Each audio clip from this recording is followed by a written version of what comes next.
number one thing that patients want is they want to feel heard, they want to feel important, and they want to feel understood. Yeah. And if we are, not passing the baton correctly, I mean, it does put a damper on the process. This is Growth in Dentistry, a dental intelligence podcast where we ask the question, what does growth in dentistry look like to you? I'm Katie Polson, a dental hygienist and your host. Welcome to another episode of Growth in Dentistry. I'm Katie Polson, and I am excited to be starting a new topic for the month of May. The topic is getting your patients to say yes. Oftentimes, we are so focused on getting patients in the door that we forget the unscheduled treatment in the practice that could fill those chairs. And so at Dental Intel, this is something that we really shine at, helping take care of the patients that are in the practice. But when we go down this road of treatment acceptance, it can get muddy really fast. And some of you probably are already thinking, I don't want to feel like a used car salesman. I don't want to feel like I'm pushing treatment. And our goal with these episodes this month is to give you tactics on how you can convince, I guess in air quotes, the patient to complete the treatment they need and not sell them with unnecessary treatment. Listen, there's a lot of things that I should be doing that are good for me. Working out in the morning is one of them. And if I don't have someone there to convince me to do it, I won't do it. And that's what we're talking about, is helping guide our patients to say yes to the treatment that is good for them. So to help us do that and to start us out is this amazing powerhouse that I have with me, Sherrine Washington of R.E.A.L Talk Consulting. Sherrine, welcome to the podcast. Thank you, Katie, for having me. I'm excited. Yes. So give us a little bit of your background. How did you end up into this dental world? Well, yeah, without putting everybody to sleep, I'm going to keep it real quick. Yeah. So yeah. I think most people know me from my background at ClearChoice. I was a top performer at ClearChoice for almost 6 years. And so that was my start. And when I left ClearChoice, then I worked for several private dental offices. And I just fell in love with it. And I consider myself to be an accidental salesperson because I have a master's degree in social work. I was a therapist for 10 years, but I had always been in sales. And so that, I think, is really how R.E.A.L Talk came about, R.E.A.L Talk selling, because it really takes my clinical background as a cognitive behavioral therapist and as well as my journey as a weight loss surgery patient, which we can talk about, and blended those together and just creates a non-salesy, non-confrontational way to get patients to say yes with ease. Yeah, it sounds like a very different approach, and I'm excited to hear about it. And I'm sure our listeners are excited too. So because there's a lot of people out there that are talking about treatment acceptance. How do you guide people to what makes you different, I guess? Well, I really take a holistic, first and foremost, I take a holistic approach to this because I think that in dentistry, sometimes we fight the word sales. And so you have to kind of step back first before we go in and start presenting treatment, is we have to get everybody to understand that there is no way around it. There is essentially no business in the world that there is not a sales component. Yeah. So it really starts from that. And what I love about R.E.A.L Talk is that I teach treatment coordinators, front office coordinators, doctors to embrace selling from the perspective of serving. Yeah. Serving so powerfully that if you follow the steps as they are intended, that at the end of the consultation, a patient should be asking you what the next step in the process is, as opposed to this awkward exchange, which is what I typically see when I coach treatment coordinators in dentistry. There is a fear and an awkwardness about it, and it doesn't need to be that way.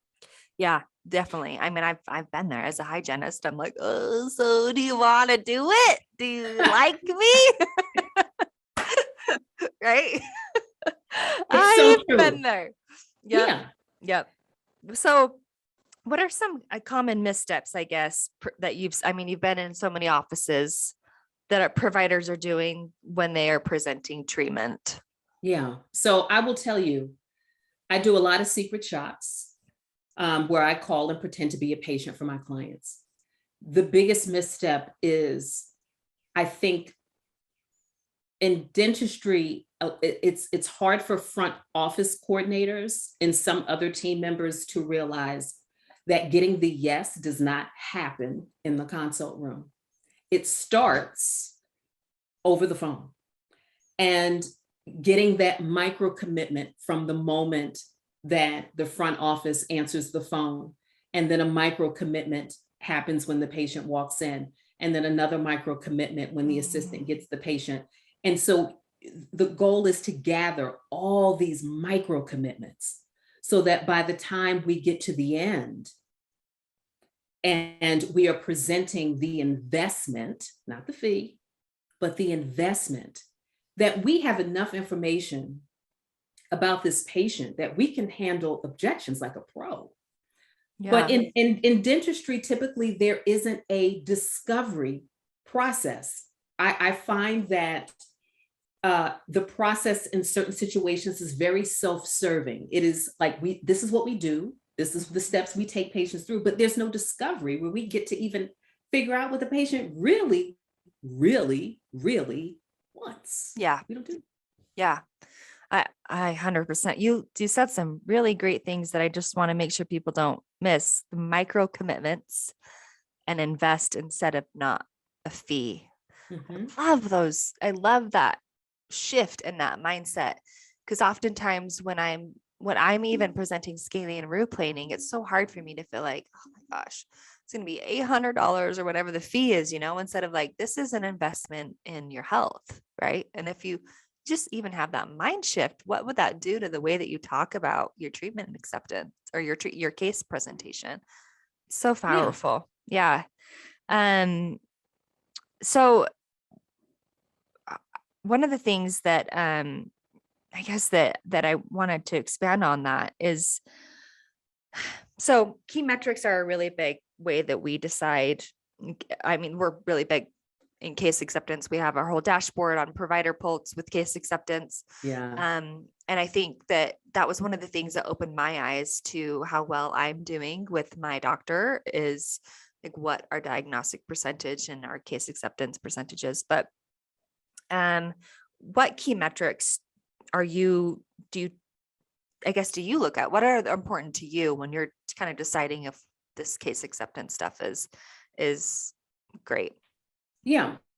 The vast majority of the offices that I work with are either high performance offices where they are wanting to close 5-figure cases, like they want to do bigger cases, or the practice that's like, you know what, Sherrine, I haven't been closing 5-figure treatment, but I'm ready, and I'm ready to level up. And when I have a practice that is ready to level up, or they're already there and they want to grow, the treatment coordinator, patient concierge, they should have their own, they should be keeping track of their close rate. And oftentimes nobody really knows what their close rate is. Like, oh no, we're really good at case acceptance. We think it's like 80%. And it's like, really? Okay, but you're not hitting your goal. And so I train patient concierge and treatment coordinators to really own their stats. You need to have a collections goal. You need to know how much you're collecting, because it's not really based off of sales. You can sell treatment, but if you're only collecting $1,000 on a $25,000 treatment, that doesn't keep the lights on, right? Yeah. So whatever you're selling, you should have at least 80% of what you're selling collected within that month. Okay. And then close rate varies because it depends on what type of treatment you're selling, because it's harder to sell 5-figure treatment. And it also depends on how many jobs the treatment coordinator actually has, because sometimes treatment coordinators have 3 or 4 roles, which I'm not a big fan of. Because I believe that if you really want to drive revenue in your practice, there has to be extreme emphasis on the treatment coordinator, and that's all they should be doing. So when a treatment coordinator has 3, 4 different jobs, I can't even really tell them how much they should be selling because they got too many jobs. Yeah. You know what I mean? Yeah. It's a good way to think about it, for sure. Especially now when we're at a time where we're in a great a huge staffing shortage, right? And everyone's kind of trying to consolidate job positions Mhm. you definitely, you have to prioritize your goals, right? And then have your people Yeah. do those things. Yeah, for sure. Well, I'll tell you, Katie, one of the things that I've been doing lately is I'm training patient concierge remote team members how to close cases over the phone. And it is Oh, beautiful yeah. because of the staffing, because Mhm. doctors will call me and they'll be like, Sherrine, I want you to train my treatment coordinator how to close. I'm like, okay, tell me about this person. Well, she doesn't work here anymore. I'm like, Doc, how you want me to train an invisible person? So then it's like, okay, well, and I have access to some of the best remote talent that exists on mankind. I'm telling you. And so I'm training a virtual person to answer the phone, to pre-screen, to find out what patients want, to have a preliminary financial conversation, tap into the pain points and get them pumped and excited about coming to the office to make it easy. Wow. I love that idea.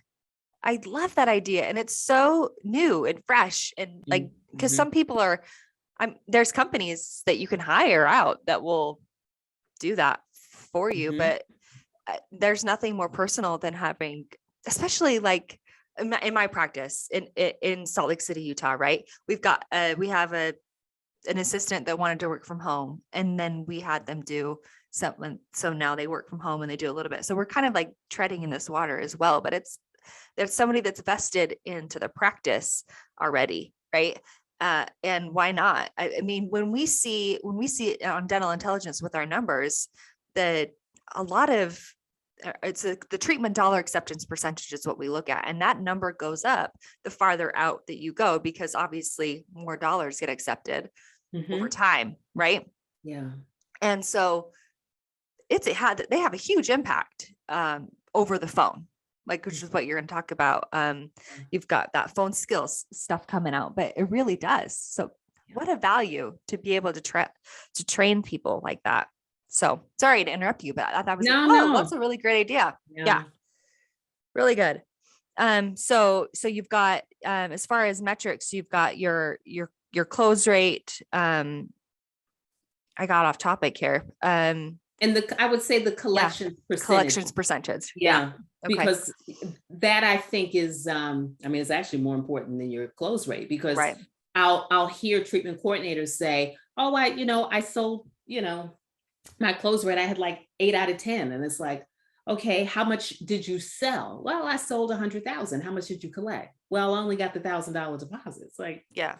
Yeah. and so we have to be in tune Yeah. with making sure that we're confident and that we are assumptive, that when asking patients when it's time to pay their investment.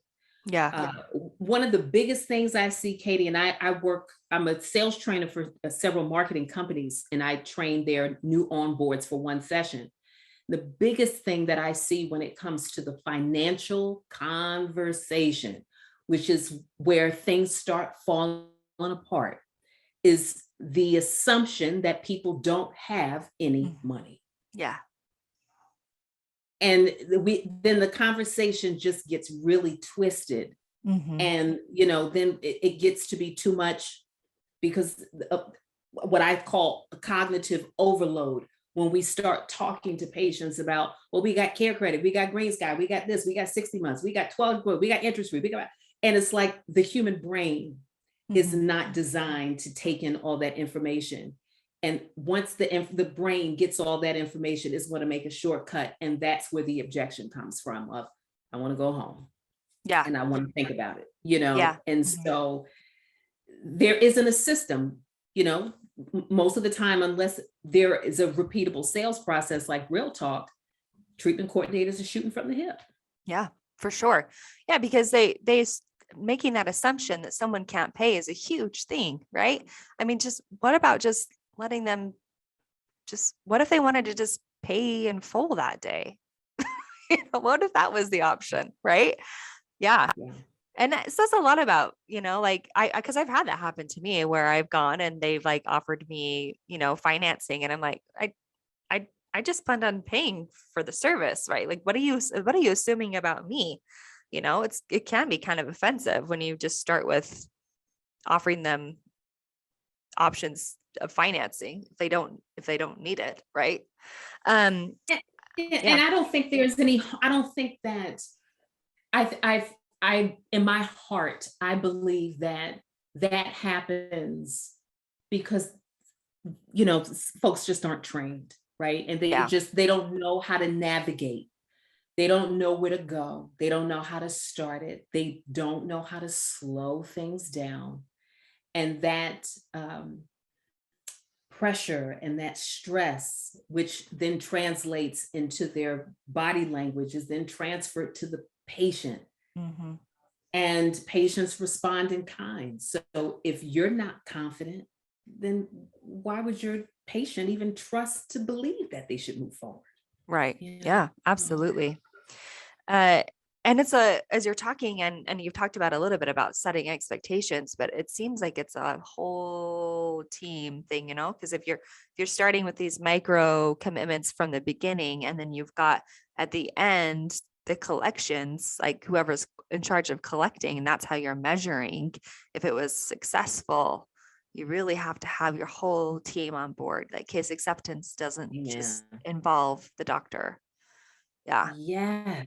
Yes. I love that you're bringing this up, because when you think about a front office coordinator, if they're really doing an extraordinary job at what I call not being an order taker, but being a change maker, if they're Mm, being a change maker and really tapping into the patient and taking good notes and putting into the system, the assistant should be reading those notes when the patient shows up. In fact, they should all be talking about it during huddle, but the assistant should read those notes.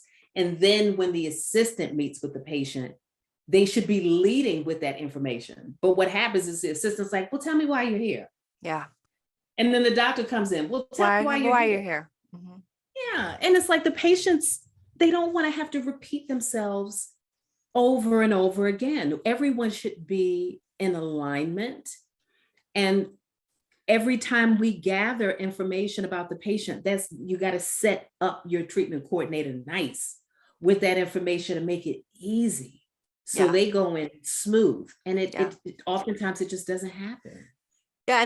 And I think people assume that that's like the easy way to start. Tell me why you're here. It's more comfortable for them to start from the beginning, right? As opposed to, yeah, Yeah, you're yeah, right. You're yeah. right. Yeah. Absolutely right about I'm a that. big, so I have a master's degree in communication. And so I studied like the handoff, right, between people. And Yeah. that is one of the things. It's like, you don't have to start with from the very beginning. You can say, Katie was telling me that you went on vacation to Hawaii. That is so great for you, right? And then Yeah. start from where they left off, right? Or whatever it is. But yeah, plus, because that's all, because the patient then just doesn't feel like they were heard, right? Like, Yes. Yeah. I've actually surveyed patients and asked them, that is their number one pet peeve, yeah. is that they have to share their story more than one time. And they Mm, don't, like you said, they don't feel like they're being heard. And the number one thing that patients want is they want to feel heard, they want to feel important, and they want to feel understood. yeah. And if we are, not passing the baton correctly, Mhm. I mean, it does put a damper on the process. Yeah. What do you do to smooth out that process, I guess, of passing the baton? Do you recommend, I mean, we have our solutions with Modento, but like what do you do? What do you recommend people do? In what sense? Like, just to pass on that information. Sometimes people use route slips to write on or whatever it Oh, is. Yeah. yeah, I'm old fashioned. Yeah. So I recommend that the front office coordinator, they should have a template that they use that captures all the information. I create a template for them Mhm. of like the pain points, what the patient is there for, what's important to them, any obstacles. So they should be putting that in the notes. They should be talking about this at morning huddle, but then before the assistant gets the patient, the assistant should go to the front and say, hey, I'm getting ready to go get so-and-so. I just want to make sure I walk up to her as opposed to calling out her name. She's in the yellow dress, right? Okay. Yeah. Anything I need to know? Yeah. Okay. All right. Then she goes. And then the assistant should be doing a nice communication handoff, not even a piece of paper. Just talk to the doc. Hey, doc, we got married. Let me tell you what she said. She's got this event coming up next month. She's had 2 other consults. One went bad. Well, like just taking the time to communicate. Yeah. So, doc, if I were you, come in the room, say this, say that, let's go. Yeah. Make the doctor's life easy. Yeah. And I'm a big advocate for when the doctor is presenting treatment options, whoever's presenting the fee should be in the room. I love so that. now you're hearing it for yourself. No handoff. You're right there. And then the doctor and the treatment court, they should be playing off of each other, and it just makes it much easier when the treatment coordinator doesn't have to awkwardly walk into the room and have this conversation that just feels that they haven't met her emotionally yet. charged. Yeah. And they're just coming Yeah. in. Yeah. You go in cold. I call it cold yeah, case presentation. Yeah. You're the money person. Yeah. Yeah. Yes. Yeah. Yes. I love and people that say that. Patients say that. Oh, they do. I've heard them. Yeah. Yeah. Yeah. I think that's really, really great, especially because so many doctors are going, rightly so. They're going from operatory to operatory to operatory, and they just come right in. Right. And instead, just if it be the standard of taking a minute or 2 outside of the operatory with obviously not within earshot, that would make a difference for sure. I give doctors so much credit. I don't know how they do it. I don't and either. when you put it that way, Katie, they're going in one room. How do they do it? It's really amazing to me that they do it oftentimes with minimal help. So help your doctors out. Yeah. Right. I mean, it really is. I mean, I tell my friends all the time, like, how you doing? Are you still practicing and whatever? And like, yeah, I'm like, it's so emotionally exhausting. It's way more emotionally exhausting dentistry than physically. And it's because you're constantly talking to people about something that is very, very difficult to talk about. And having these handoffs that you're talking about would help so much, help the doctor out. Yeah. I love that idea. That wasn't even on things that I want to talk about. Well, we just got rambling because this is like one of my favorite things to talk about is communication. So, well, so you talk about getting paid in full that day. That's kind of like what you like to talk about. And I think it's fantastic and very, very, provoking, I guess I should say. So this is a short form podcast. Somebody's listening on their way to the work. If they could change one thing today about like helping them get paid in full, what would you say? I know that's not easy to say. There's more than one, but I'll say this. This is the one thing that can start the process. Yeah. Is you have to walk in the room believing you're going to get a yes. You have to walk into the room assumptively believing that so much value has been built for this patient along the way that they're going to say yes. Because I can tell you, I coach enough treatment coordinators. The one thing that gets in the way is they lack confidence. They don't believe oftentimes they don't believe the treatment is worth it. Yeah. They don't believe that. They look at their financial situation and think, well, hey, I can't do it. I can't. Why would you be that person do it? Yeah. And I'm going to share something that I think is important for viewers. Doctors, I hope you're listening up. This is top priority. I had a treatment coordinator recently tell me that she hopes and prays that a patient tells her that they're going to go home and think about it because she doesn't want to have the conversation with them. That was very alarming for me to hear. Yeah. That they're hoping, they're happy that somebody wants to go home. And this young lady is now being trained by me, but I applauded her honesty because I know she's not alone. No, heavens no. She's not alone. So the first step to getting a patient to say yes and potentially paid in full, because there's steps long after that, is you've got to walk into the room with your head up high, shoulders back, poised and confident that you know what to say, that you know how to handle objections. And if you're not confident, you're going to work 10 times harder in the consult room. Yeah. And that's what I teach treatment coordinators how to do, is to go in and own it. Yes. Yeah. Believe in yourself, believe in the doctor, believe in the practice, believe in the That's right. treatment that's being recommended. All of those Yes, things are very all of, important. Yeah. amen. We're Yeah. saving lives. We're saving Mhm. lives. That's what we're Yeah. doing. Yeah. And And if you if you don't don't, believe that we're saving lives, then, yeah, if you you don't know, believe in the doctor that you're working for, you either need to have a heart to heart or you need to figure it out, because yeah. they can pick up on that. And short little, like I had an associate that I was working with, and I didn't believe in what he was treatment planning. And it showed in my treatment acceptance percentage in my dental intel. You could tell. And that was a wake up call to me. I was like, okay, that's not my responsibility to diagnose. Mhm. It's his. And that's my responsibility to back him. So I either need to back him or I need to move out of the way. So I love that. Go in with the thought that they're going to say, why wouldn't they say yes to us? Why wouldn't they? Why Yeah. wouldn't they? Yeah. So Why would they great. stay stuck? Yeah. Yeah. Yeah. Why would they choose to not take care of this important thing that's going on in their mouth and in their health? Yeah. Mhm. This has been really fun for me. I loved every second of it. Same here. Well, we asked the same question to every one of our guests, just because it means something different to everyone. And that is, what does growth in dentistry mean to you? Oh, growth in dentistry. I feel like I've already made some progress, just me and my business, in that more and more I believe doctors are embracing the word sales. So Mm, that was a personal movement for me. yeah. But I think what would be growth would be that we truly honor the role of a treatment coordinator as a consultative sales professional, and a consultative sales professional that should only have one job.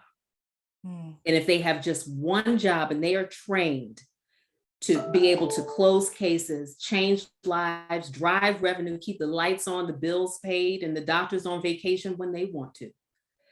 If they can keep that one role and just maintain the integrity of that role, I think that that will do wonders for dentistry. It is yeah. truly not a job that can be, broken up into three different, just one person. That to me is growth. Yeah. Really. It's And like, growth for the practice to be able to do what they want to do, right? And whether that is vacation or a boat or whatever it is that means growth to you, right? I and they love should that have response. that. Every Yeah. dentist should have that. Yeah. So when a dentist calls me and they're like, Sherrine, because a lot of dentists fight it, and then they'll call me, Sherrine, all right, I think I'm ready. I think I'm going to go ahead. I'm going to find a salesperson. Can you help me find that person? I'm prepared to pay this amount. I'm going to do it. That's magic to my ears, because I know at that moment, once we get that person on board and that person is trained, the practice is going to fly. Mm, really, really So, exciting. yeah. Really good. Well, this has been great. This has been Growth in Dentistry, a dental intelligence podcast. Again, special thanks to Sherrine Washington from R.E.A.L Talk Consulting. Sherrine, if they want to find you, how do they do that? You can go to my website, which is realtalkselling.com, or you can email me at info@realtalkselling.com. Okay, perfect. And I will put that information on our show notes and also on our webpage. And you can also find really great information at dentalintel.com. So again, thank you to our marketing department, specifically Kat and Brittany, for all their work on this podcast. I'm Katie Polson. Keep growing.